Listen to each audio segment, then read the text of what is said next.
Your coach was lavishing praise on the fact that you guys have a focused attitude and aren't playing like a 3-9 football team. What's working in the dressing room for you guys? What's working what? The attitude, the morale. How do you keep it up with a record that maybe doesn't reflect your efforts? I think it's just our culture. We look to take care of each other, family first, and we just have a great group of guys that understand that life is bigger than football. And they come to work with a cheerful attitude and cheerful mindset. And it's a pleasure to be around all the guys that come in and work every day.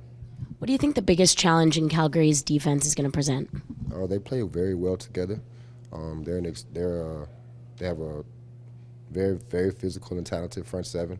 And then in the back end, they move around well. They pass things off very well together. They communicate well, which makes it hard for offenses to execute on second down and sustain long drives. So it'll be tough. I asked the the Stamps defense about you guys as an offense, and it just came up again and again that there's a respect for you among this DB group, that they really do view you as one of the the best receivers in the league and a guy that they admire. Is there a mutual respect there? I mean, why do you think that is?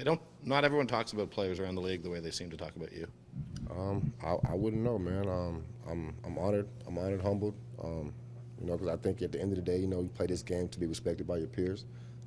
So that's humbling and great to hear that. But I respect that group back there too. B. Smith has been around for a while. You got Evans out there. You got John Wall. I'm sorry, not John Wall. Jamar Wall. You got Jamar Wall over at the Sam. Guys who've been in this league and had success and played at high levels. And they command that group and they lead that group. So I do have there is a mutual respect there because these guys have been good for a while and they do what they do very well. Stamps last saw you was the unfortunate Ricky Ray incident. Turned it over to McLeod Bethel Thompson. How's he growing as a quarterback here? Mac Dre is growing phenomenally. He puts the work in every day. He stays first in, last to leave. I have full confidence in him to go out and execute a game plan and put us in a situation and to win a game. So I wouldn't want to have it any other way right now.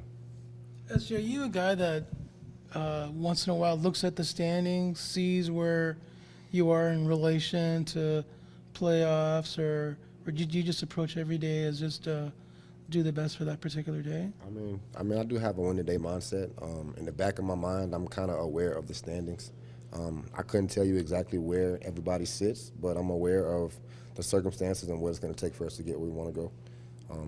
My goal is just come out and just win the day and win every rep that I can possibly win to help my team win. Because now this is the time, usually the final third of the season is when teams sort of like make that push for the playoffs. Like, is it hard to go into every day like with that mindset, knowing that we've only won 3 games and the season is dwindling? I don't think you can approach it that way. I think you have to have a sense of urgency, knowing that the season is coming to a close and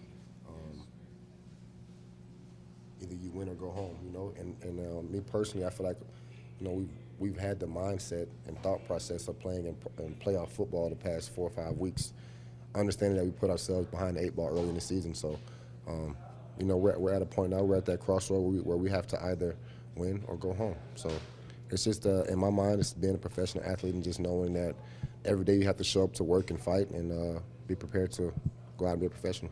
You guys are here until Thursday. You could have been in Vancouver, technically. You get off the plane, it's almost snowing, it's raining the whole day. Is there any part of you that's like, man, like we could be by the ocean faster next week?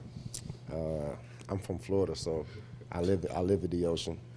With that being said, no, man, it's football season, and really, when September hits, you got to have your mind right for the cold weather because the elements are now going to take part and really introduce you to the Canadian game. So. This is Canadian football. Do you do anything good for you last year? I'm sorry? Snow worked out pretty good for you last year. Yeah, it did. Do you do anything different on game day when the weather is a complete opposite of Toronto, like we saw last night getting off the bus? Do you do anything different to adapt and get yourself ready in warm-ups so that it's not a shock when you're out there? Not really. I kind of just take it, the same as I would any other game, just go out and get my pregame run around, feel the weather, feel the breeze, and, I don't anticipate that I'll wear sleeves because I never do. It'll just be, have my mind ready to play in the cold. Do you have advice for the rookies that were obviously shocked? No sleeves. Ben Calhoun just not let me wear sleeves as a young receiver, so I try to influence my young receivers to not wear sleeves. It's just extra ball security issues that we don't need to worry about, right? So.